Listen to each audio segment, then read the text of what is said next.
Good afternoon and welcome to Buckwheat Farms Magic Emporium and Ballroom Monday Farm Report. I know it's been a while, another week since I've been here, but our weeks are busy. This time of year, we're transitioning from summer to fall here on the farm. And even though we have a small operation here, it's mainly me by myself doing it. So between that and my mundane job that I'm working, it takes up quite a bit of my time. I'm also finishing up the Udemy course. I've got a module to edit. It's already taped and to edit, and then to finish up the final module and a conclusion, final message, so to speak, that I'll be adding. So also we're setting up the meetups for the Chaos Magic group. It's been set up for the 24th, the Friday night. And I'll be setting up a meetup for Middle Georgia Agora. I'm going to try to get that set up for next week sometime. So let's go see what's going on the farm. A big part of our farm practices here at Buckwheat Farms is the use of cover crops to keep grass and weeds from growing up in our garden. And here we have a mixture of rapeseed, mustard, and turnip seeds. And they'll be growing in this bed here.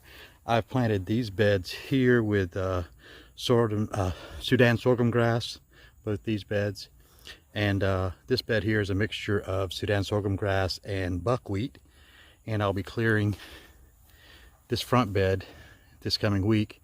The other bed has buckwheat sown in it.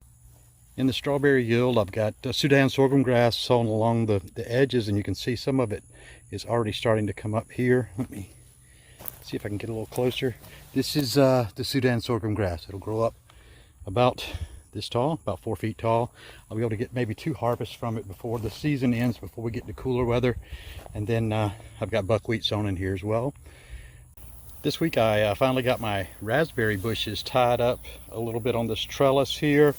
And they really are good. I'm enjoying those. All of that grass that I was tearing up in the front, it is all back here with these guys. Hello, Zeus. It's all back here that I brought it back here to these guys, and so that's what's taking up so much of my time.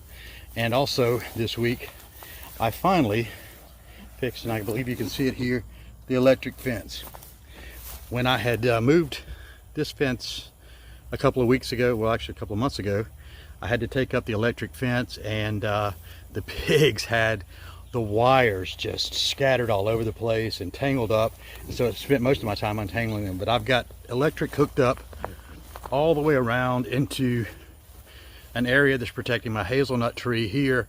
They were, the pigs of course were rooting around the base of the hazelnut tree, and I can't have that. So, and speaking of the pigs, Miss Cleo here in the back, I believe, is with child again. Hello, Cleo. She's a little heavy there on the side there. Yeah. And oh, you hear some more of the grass that I pulled and cut for them. But she'd also started nesting a little bit in here, which is a sign that she's starting to get ready to have another litter. Well, my bunnies are doing okay. I got up this morning to find Miss Snowball here had gotten over the top of the cage dividers and had gotten in here with Mr. Stormy, and a little bit too early. She's a little teenager, I guess I should say. But anyway, so I had to put a barrier in to keep them from getting together. It's still too early. Probably best to mate large breeds like this around 8 months. So it'll be February before I allow them to become conjugal. Now it's time for the egg harvest, and let's see what we've got. We've got, it looks like 2, 4, 6, 8, 9 here, and 4 there, 13. Lucky 13. Is there anything else? Nope. We'll grab those. Redoing the electric, I've left in place the little link up here that runs along there to the front yard where I have that side area. Now I'll be able to turn the pigs loose into that area to clear that bed. And look what I found, egg number 14. Yep, egg number 14. Little Goldie girl gets in here in the greenhouse and thinks she gets out over the fence. I've got to clip her wings this week. Speaking of the greenhouse, that was another thing that we got going this week. I've cleaned out some of the greenhouse. You can see maybe some of the fish hitting the water in there. Just fed them a little bit. Yeah, they're getting big. Look at that. They're really hitting the water. About 2 more months and they'll be good in harvest size. I'm really looking forward to that. But I'm picking up 12 brim tomorrow from a guy whose pond is overstocked, and we'll harvest 6 of them, and we'll probably take 6 and try to put them in here and see if I can get them a little fatter in here. As you can see, it's been a busy week here on the farm, and it always stays busy. One of the things that we'll be doing also in this next week is we are unfortunately going to have to raise the price of our pig shares starting this week. In fact, I'm going to be changing the website. Buckwheatfarmsmagic.com is where you can find access to our pig shares. The price of meat is about to go up. I just heard from a friend in the meat processing business who says to expect beef to go up $2 a pound in the next 30 to 60 days.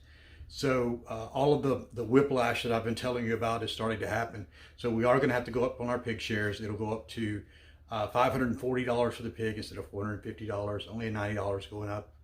But the cost of food and the cost of just basically my time and efforts to raise the animals is the reason for the increase. But anyway, you know that we will have food here, or we will know how to find food here. Buckwheat Farms Magic Emporium in Ball Road. We love you. Namaste.